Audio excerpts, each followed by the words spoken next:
More than banking and TCL, the creative life. Every month, some of the dopest people on the planet assemble on MTN Pulse Hangout. It's 1 hour of the hottest artists of the month, sickest underground rappers to charts, topping music videos. And this week, we're kicking it with Kweku Darlington, Kweku Flake, and Azaka's hottest boy, Yaw Tog. Hanging out with your faves has never been this lit. You can join the movement by downloading the MTN Pulse app and tuning on Friday, 28th of May at 7 p.m. and just catch it on the MTN Ghana YouTube and Facebook pages. MTN Pulse, just be. We're good together everywhere you go. And it's a double-double in the Access Bank Receive and Win promo. Yeah, win free instant airtime and shopping vouchers when you send or receive Western Union, MoneyGram, Ria, ZPay, Unity Link, Wave, World Remit, and Access Africa at any of Access Bank's 52 branches nationwide. You also enjoy a fast and rewarding service at Access Bank. All you have to do is keep sending and receiving money from your loved ones all over the world. Yeah, remember, you can receive your remittances directly into your bank account. Just provide your Access Bank account number to the sender on your next remittance. Yeah, we also give you true access to Africa and beyond when you send or receive money with our Access Africa remittance product. So when you think of money transfer, think Access Bank. It's fast, safe, secure, and rewarding. For more information, you can call toll free 0800 004400, or you can visit our website www.ghana.accessbankplc.com and see press and social media for details. T's and C's apply. Access Bank, more than banking. Dr. Yaw Osafo is the CEO of Medicas Hospital, Medina, Firestone, and Mampong Epiapim. Hello, Doc. Hi, Kwame. Hi, how are you? I'm very good. Always good to see you. Good to be here. Good to be here. It's been an exciting week so far. Oh, has it? Oh, super Tell exciting. me about it. I'm curious. Kwame, how many times do you see acts of philanthropy in our country? Like people just giving because they want to give out of their abundance. Not that they want to score some points. Yeah. Or they have more than enough, but Yeah. then just giving because it feels good to give. Uh-huh. Well, yesterday it was a very touching moment at Medicas in Mampong, Oh, yeah. where a family, the Mante family, Okay. and they really touched us when they made a donation. And Kwame, it was the mind and the heart behind the donation that I found very, very touching. Tell me about it. So Lisa Mante, she's in Seattle in the U.S. Emily Mante, also in the U.S. Douglas Etribi Mante, and then Nanaya Mante. They're both in Ghana. Nanaya works at SIC Insurance, and then Douglas is in Jowlu. So these are 4 siblings. And together with their mother, Florence Mante, who's also in Seattle in the U.S., they come from Ekropon and then Latte. Last year was a very, very trying year for them. It was a trying year for most people. Yeah, but of course. health-wise, Yeah. they took a hit. Almost all 4 of them are siblings. Yeah. They had significant health challenges, Yeah. but they made remarkable recovery. Wow. Remarkable recovery. Families stay strong during this period.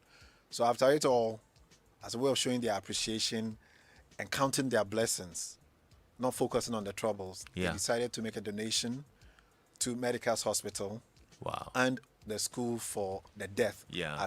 at Mampong, Ekropon, Ekwapim. Yeah. And I mean, it was very, very touching. And I would like to say a big thank you on behalf of the board and the management of Medicas Hospital to Nanaya Mante of SIC and his siblings for the very, very kind gesture. And That's may God really bless them. remarkable. It's impressive for me as well because, just this afternoon in our footprint segment, I was just saying that people should stop trying to prove to the world how bad things are and start showing the world how great things can be. Absolutely. And this is actually a great act as well, Absolutely. Positivity. Very, very, very positive. Very Good stuff. philanthropic. And Thanks to the and we Manti should do family. more. Yeah. And we'll learn from them. Absolutely. Good stuff. Absolutely. While at it, though, Doc, earlier this week, I received a message on Instagram from one of our good friends who listens to the show. Okay. And looks like her challenge is a delicate one. And I thought that you need to look at it for us because there might be a lot more people who are going through this but have not been able to seek medical attention or probably get the clarity that they need on this condition. Right.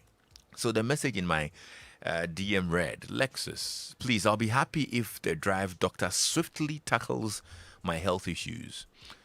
I'm a person who doesn't take hygiene for granted. I balance my nutrition. I eat enough fruits, especially citrus fruits.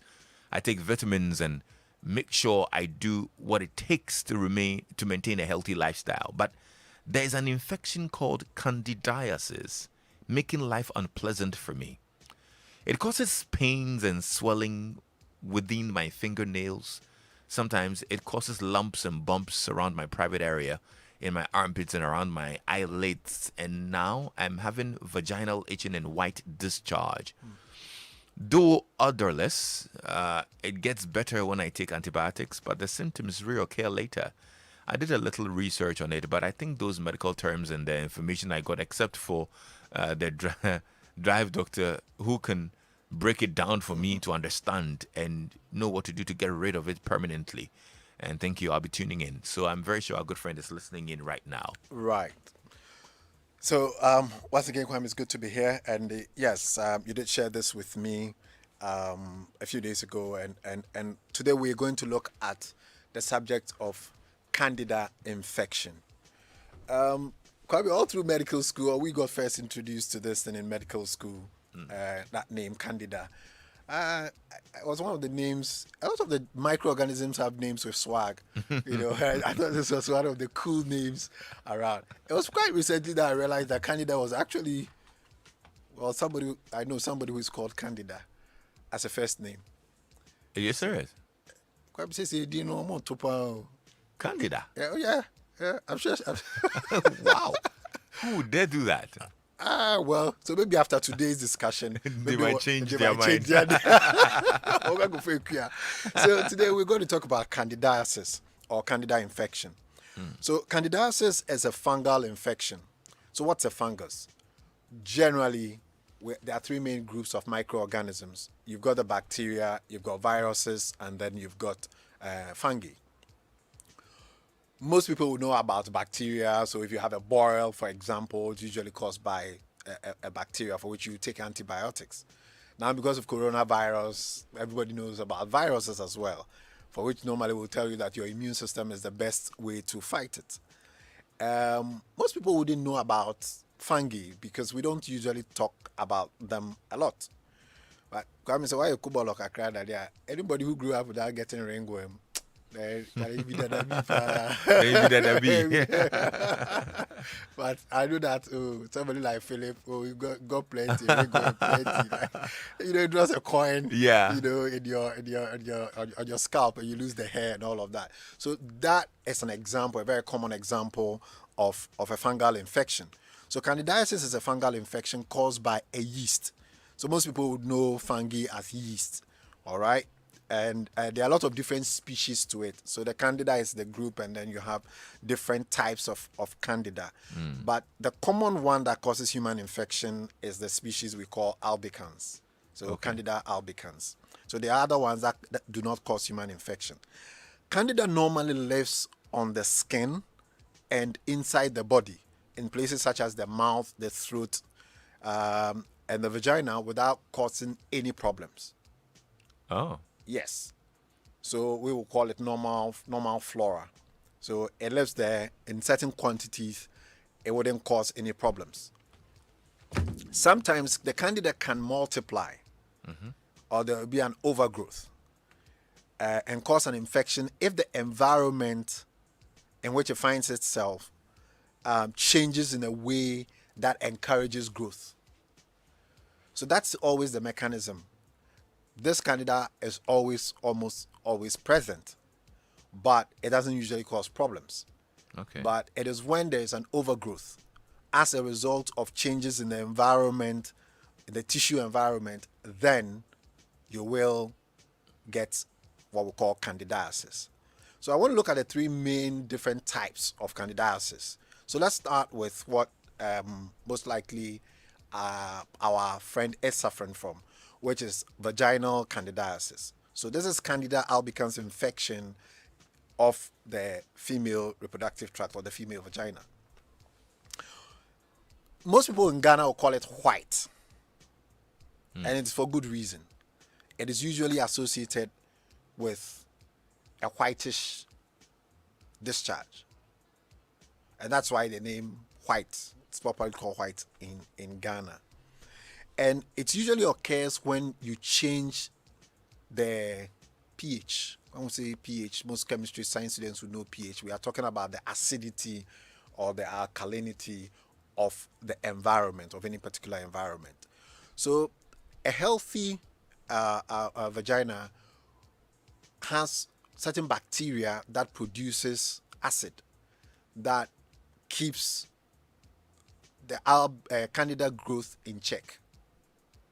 So when that changes and you lose a lot of those healthy bacteria, then you don't produce enough of the acid to keep the pH where it's supposed to be.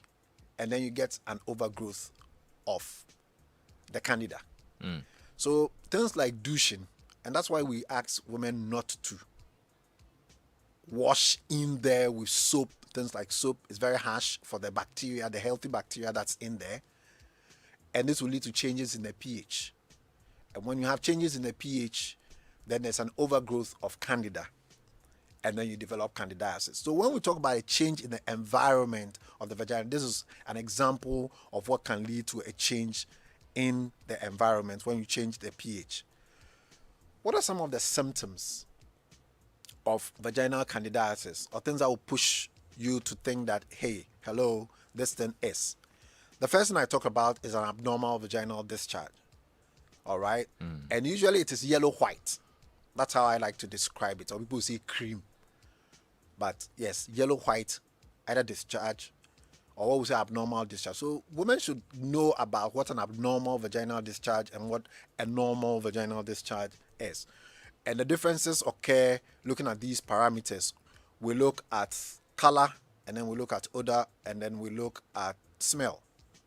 Odor, and then we look at consistency, rather. Odor is smell. So we look at consistency. So if it becomes chunky, as opposed to normal mucoid flow, then we would say that's an abnormality. If it has an offensive or fishy odor, then we would also say that is also an abnormality. All right? And then the color, usually it is clear. But if it's yellow-white, then we will say it is most likely to be a Candida discharge. Pain or discomfort during sexual intercourse is also a feature of candidiasis. Of course, there are other reasons why a woman would have pain during sexual intercourse. Vaginal itching or soreness. So she talked about bumps, and then she talks about itching and all of that. So vaginal itching or soreness can also be a symptom. So, Kwame, there are a lot of women, or there are what we call the at-risk groups, individuals who tend to be more susceptible to developing vaginal candidiasis. Anytime a woman is pregnant, they tend to develop a lot of or recurrent Candida infection during the 9-month period. Pregnancy in itself is an immunosuppressive state. When we say that, it means your immune system takes a dip during pregnancy. All right? And when your immune system takes a dip, then there's an overgrowth of Candida organism. Okay. All right? And then you tend to get more of the symptoms. The use of hormonal contraceptives. Most people will know about Secure, especially the oral contraceptives, oral hormonal contraceptives. All right? Also tend to increase your risk of developing vaginal candidiasis. If you suffer from diabetes mellitus, then you are also at an increased risk. So most people with diabetes, females with diabetes, especially if it is poorly controlled, again, diabetes will take, your immune system takes a hit when you are diabetic. It's an immunosuppressive condition. And then those individuals who have HIV infection, for example, so we know about HIV being where your immune system is totally taken down. And those who are also taking certain medicines that we use in treating other medical conditions. So steroid therapy. So if you're asthmatic, for example, one of your medicines you would be given would be steroids. So if you are put on steroid therapy, for example, it may weaken your immune system. Again, individuals undergoing chemotherapy for cancerous conditions, That also again weakens your immune system. So these are the at-risk groups. So this our friend, if I'm interviewing her, I would like to know whether or not she has a history of diabetes. She may not know, so we'll screen her for diabetes. We want to know also how she keeps personal hygiene down there. You know, some women douche very regularly, and we'll discourage them from doing that. So these are the at-risk individuals. Now, can one prevent vaginal candidiasis? Absolutely. So there are some do nots that I want to talk about. So you avoid douching. We would discourage that strongly. You just need to wash the vulva and not the vagina. So they are not the same things. What you see, Kwame, on the outside is not the woman's VJ. It is the vulva. All right, the folds around it. So we'll say wash that place thoroughly. You should wash with soap. But the vagina is the inside of it, and you should not do that with soap or any strong chemicals, because there are some good bacteria there that produce acid that regulates the pH of that area and keeps the vagina actually very healthy and keep the candida organisms in check. So avoid that. Sometimes a woman inserts things, different herbs, they say they want the place to be tight. You know, really? So yes, I see. you know, so the things that we put women through is not good though. So the men, they should stop. We. Okay, okay. You know, so sometimes they try and do this and then it leads to recurrent infections and so on and so forth. Wearing cotton underwear might help reduce the chances of getting a yeast infection. So temperature control down there is also very important. So the nylon underwear traps a lot of heat. So as much as possible, try and regulate temperature regulation down there. So a cotton underwear is better. It's preferred. Or a handheld fan. I'm yet to come across anything like that. Rich. You should cut back on dietary carbohydrates, especially sweetens, because the Candida organism thrives or uses glucose or carbohydrates as its primary energy source. So you should cut down on the amount of glucose or sucrose, sweet things, that you take, all right, to reduce the nutrients for growth. Okay. Now, is it sexually transmitted? Would you call it an STI? No, technically it doesn't usually. We will not bring it under that umbrella that it is an STI. But if you have sexual intercourse with an individual or a woman who has, or a man, let me say a woman, if you have sexual intercourse with somebody who has Candida infection, yes, you may get Candida infection as well. Yes, so men actually do get Candida as well, but they do not have a discharge.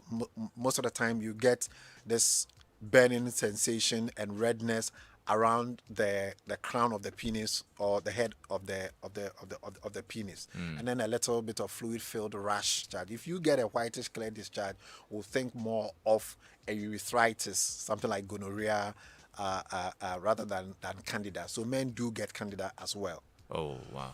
So in a way, yes, it can be an STI. As well, for those who want to ask questions, because a lot of people are sending in messages and asking questions. You can also send in yours via WhatsApp on 055-1111-997. The phone line is activated 0302-216-541. Anthony is asking, Makosbi's Anthony is asking, does it have any negative effect on childbearing and on the penis during sex? And that's right. So not childbearing. We don't think it should affect fertility directly, unless the infection becomes an ascending one in a female, and maybe it may block. So that it may affect it in the sense that the woman may not be interested in sex because it is painful, and she may miss the right opportunity in the month to have sex. But I think the male question, I've answered that already. Yes, you have. Right. Yeah. So you were talking about Candida of the mouth. Right. So you can get Candida of the mouth and then the throat. So Kwame, the Anubomsky Brigade, I'm going to burst their bubble. The electricians. So The what? Electricians. Okay. So I know some of the brothers are electricians. Electricians. Yeah. Okay. Not those who work with ECG, but they are those electricians. who work in their mines. In the mines. In Obuasi. Go down. Okay, all right. Kwabisuki. So what are the symptoms? Well, you can have white patches on the inner cheeks, on the tongue, the roof of the mouth, what we call the palate, and then in the throat. You also get redness and soreness in the mouth, and then in the lining of your mouth. There's something in your mouth all the time. You can also have loss of taste as well. You can have pain whilst chewing and swallowing. He shines a light in there with a wooden spatula. You'll be able to make the diagnosis. So, for example, during sexual intercourse, if the mouth goes down there to the Obuasi mines, the deep mines, there are infections as well. So the Anubomsky Brigade, you've been warned. Isn't there another way of going about it? Because are you advising us? Hey, sorry. Are you advising them? Yes, I'm advising. We're advising. Are you advising them to stop? You know that I can't say stop. I just say it as it is. So you can, if you want to take the risk. Other ways of going around it. So who is at risk of getting it? Those who wear dentures, for example, who suffer from HIV, are also at an increased risk. Those who abuse antibiotics and also steroid therapy. All right. Some women take steroid pills just to, put on a bit of fat. But in Ghana, sometimes it's just like a jungle out there where rules are very difficult to implement. So abuse of antibiotics, we've got to be careful. It may increase your risk of developing Candida infection. So time for us to do Candida infection of the fingernails. So maybe next week we can continue the conversation. Yeah, we have to continue. There are a lot of consulting room. I see. And I want to talk about some of the treatment options as well, how to take care of your underwear, personal. Friend also mentioned that she has issues with her nails. Exactly. And all of that. So she has fungal. That fungal infections can happen all over your skin. The vagina, it can happen in the mouth, the throat, the tongue. So it is, and sometimes look at some pre-existing medical condition that people don't know about, like diabetes. Derek in Texas says, Lexus, the members of the Numbomski Association are not happy with the drive doctor today. We will demonstrate. Thank you very much, my brother. What are you saying? Okay. What are you saying? Right to demonstrate. Yeah, they have a right as citizens of Ghana to demonstrate. Informed choice. Lexus, please let the doctor talk about some preventive methods as well as the cure. Yeah, we'll continue the conversation next week. There's a lot of information that we need there. Boss, I do have pains in my penis often after sex. I've been to the hospital and lab results indicated I have no infections. Any help for me? Right. So I remember the last time when we talked about the UTI, somebody asked a similar question immediately after how sex is hard. It may be a bit aggressive, and you may have a bit of damage to the urethra. If you have been investigated, we take a urine sample and a swab, and we don't find any infection, then that may be it. But Candida infection also is a bit difficult to culture in the laboratory. So mainly it's why are you so happy? Brothers are worried. It's more Anubomsky thing. Lexus, some of us have been eating the under canoe at night as a requirement. Are we at risk? Before you get there, you have to settle that requirement. Oh, my guy. You should come for prophylactic therapy. More black. So, God willing, next week we'll have that conversation. A few people have asked to talk to you privately as well. Absolutely. How do they get in touch? Right. So the phone number is 0501 47 CEO of Medicas Hospital. Now, if you missed any information in this video, it's live on our Facebook page. You can go check it out. You can share it with your friends who need it. The members of the association and those who will be protesting this week, please share it with them. Send it to them.